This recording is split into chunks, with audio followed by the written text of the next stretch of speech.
குடும்பம் ஒற்றுமை.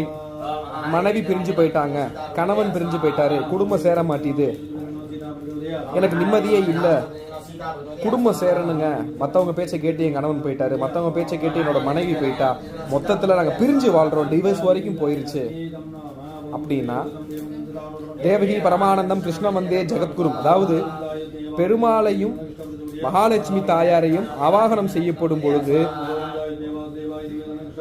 சுயம்வரா கலா பார்வதி ஹோமம் நடைபெறும் பொழுது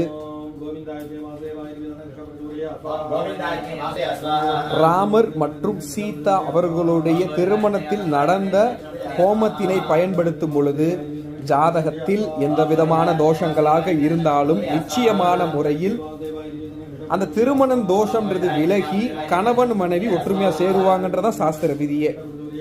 பார்வதி சுயம்வரா கலா.